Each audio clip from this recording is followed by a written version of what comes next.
o mundo não para pelo Brasil. E hoje, precisamente, a líder da oposição venezuelana, Maria Corina Machado, não chegou a tempo para a cerimônia do Prêmio Nobel da Paz que ocorreu na manhã de hoje, em Oslo, capital da Noruega. Sua filha, Ana Corina Sosa Machado, a representou no evento. A presença do opositor era incerta devido à proibição de viagens impostas pelo regime ditatorial de Nicolás Maduro da Venezuela. Uma cadeira vazia simbolizou a sua ausência no palco. Ao lado, um quadro exibiu a foto da política venezuelana. Depois de receber o prêmio, Ana Corina discursou, entre aspas, em poucas horas poderemos abraçá-la aqui em Oslo, após 16 meses vivendo escondida, fecha aspas. Mas, fazendo referência, novamente abrindo aspas, ela quer, por Maria Corina Machado, uma Venezuela livre e nunca desistirá desse propósito, fecha aspas. Sinceramente, eu tive o privilégio de entrevistar a Maria Corina Machado em 2 oportunidades. É uma mulher com uns valores incríveis, uma fortaleza terrível, uma força de vontade e um amor pelo povo venezuelano que, tomara em breve, possa estar conduzindo os destinos dessa querida nação. Mas, Rodolfo, essa possibilidade de Maria Corina Machado... Quem é Rodolfo? Quem é o Rodolfo? Não sei. Deve ser Rodolfo. Ricardo, talvez seja esse. Qualquer um. Não sei, você está pensando no Natal, tem lá alguém que puxa a rena do Papai Noel que chama Rudolf, não é? Não, por que tem falar Rodolfo? Porque não tem nada a ver com Maris, por exemplo. Eu conheço assim Rodolfo. Eu conheço Rodolfo Maris. Também, Rodolfo Maris. Mas é um amigo, mas não... Sei lá. Por que eu falei Rodolfo? Eu não sei. Eu fiz uma vez de uma dessa em casa e fui dormir no sofá. Nossa senhora, ainda bem que você voltou. Eu já teria cuidado. sido expulso. Mas não foi Rodolfo. Não foi. Já pensou? Se falou, oi Rodolfo. Ficou mal explicado. Não, aí é mais fácil. Não foi Rodolfo, não Sabe foi por Rodolfo. quê? Tava lendo, parece, me chegou um monte de informações aqui que o Flamengo fez o gol. Ai, meu nossa. Fez. Flamengo. Tá 2-1 Flamengo. Pronto, 2-1 pro tá explicado. Flamengo? 2-1. O que tá jogando? Contra o Cruz Azul do México. Isso o que é? É a primeira fase do Campeonato Mundial. Ah, já? Já. É o Campeonato começou? Mundial. Começou. E o Palmeiras? O Palmeiras continua Não sem tem Mundial. Ricardo. A Larissa falou que não gostou. Não gostou? Palmeiras. Ricardão. Não gostou. Fala Ricardão. Ricardão. Não, também não.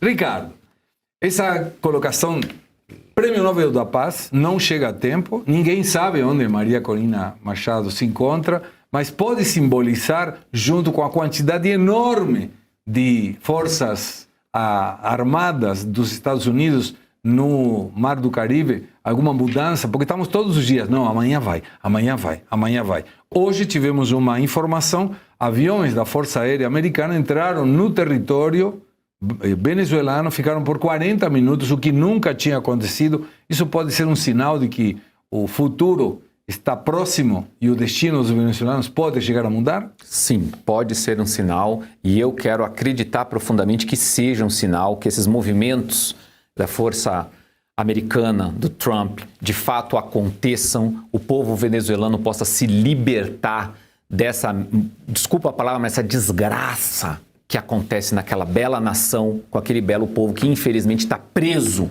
nas mãos de um Maduro que já passou de Maduro, está na hora de cair. E de acordo com falas do Trump, com indicativos que a gente vê, movimentação das Forças Armadas Americanas, parece que vai acontecer e a ausência da Maria Corina lá na entrega, no recebimento do Prêmio Nobel, pode indicar que isso está para acontecer de fato a qualquer momento. Opa, peraí, aqui menciona Gilmar recua em restrição a impeachment do ministro. Larissa, verifica isso. Quem me mandou é o meu atento pai. Acabou de mandar agora. Gilmar recua em restrição a impeachment de ministros. O meu querido e amado pai, o Hugo Segre, que está sempre nos acompanhando, olha como ele auxilia aqui na produção do Faroeste Brasileira, mandando. Ora, se recua, isso pode ser muito interessante, muito interessante. Vamos aí atualizar essa informação, mas logo quando comecei o programa de hoje, eu perguntei se estava de acordo ou não com a dosimetria. E eu acho que muda muito, e aqui volto de novo, Barão de Itararé, um filósofo da vida, em que ele menciona uma das frases que para mim representa muito a importância relativa de qualquer coisa. Depende de qual é a sua posição em relação a essa coisa. O Barão de Itararé tomava como exemplo que a importância relativa do tempo depende de que lado da porta do banheiro você está quando precisa ir no banheiro. Então, se estiver do lado de dentro, está tudo tranquilo, tudo garantido, o tempo pode passar. Mas se você estiver apertado, estiver do lado de fora e o banheiro estiver ocupado, aí começa o suor. Então, sempre a visão da realidade de cada assunto depende de qual é a nossa realidade.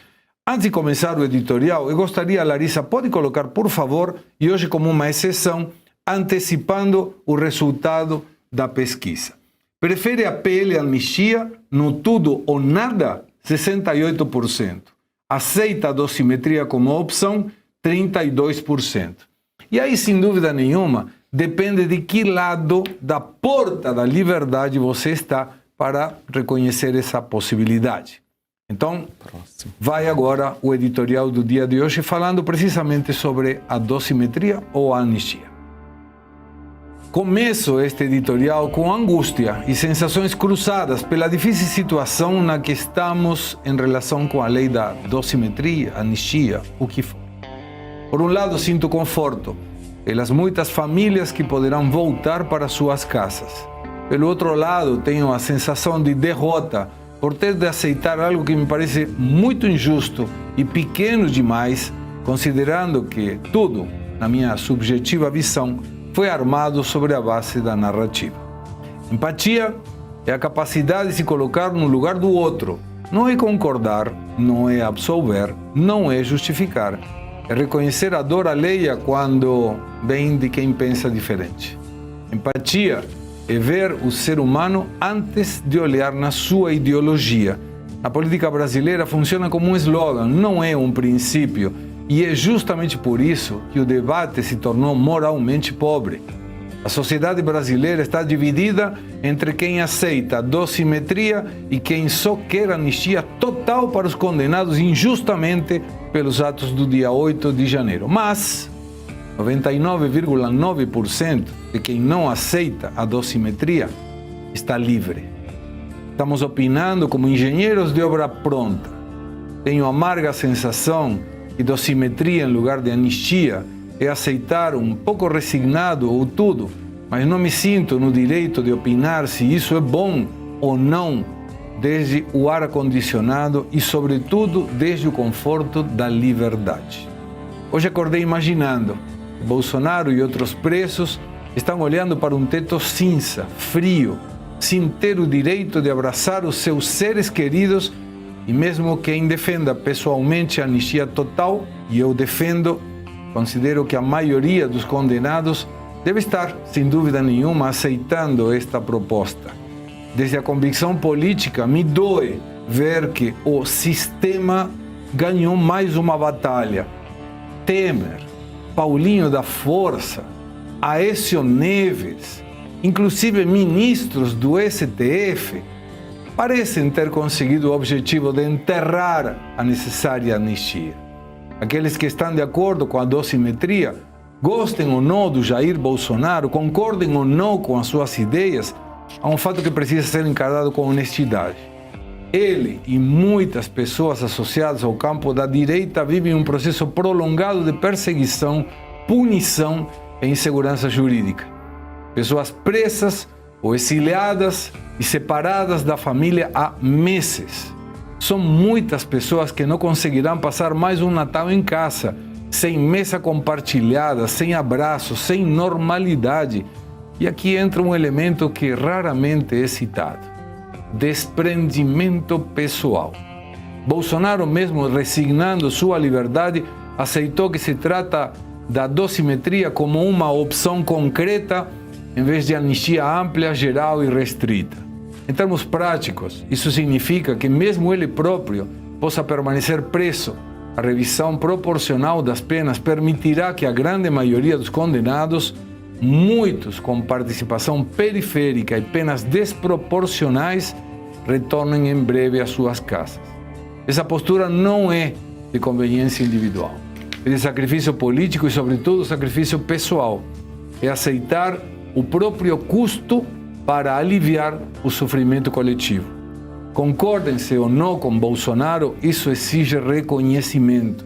Em um ambiente de radicalização extrema, Abrir mão do benefício pessoal em favor de milhares de famílias partidas no meio não é um gesto pequeno. É uma atitude que contrasta com a lógica dominante do salve-se quem puder que vemos todos os dias na política. Empatia não pede aplauso. O limite moral se manifesta quando somos capazes de perguntar: e se fosse comigo? E se fosse você longe dos filhos?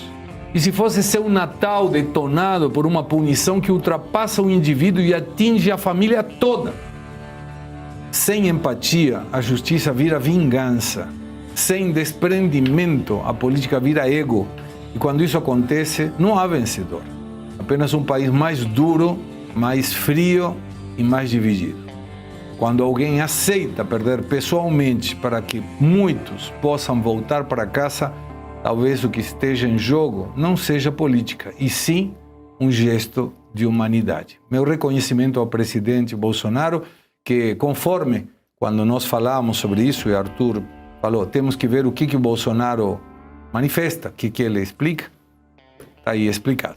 É isso o que ele desejou, e os meus respeitos ao presidente que está resignando a sua liberdade e provavelmente seu futuro em prol de pessoas que há muito tempo não conseguem abraçar os seus seres queridos.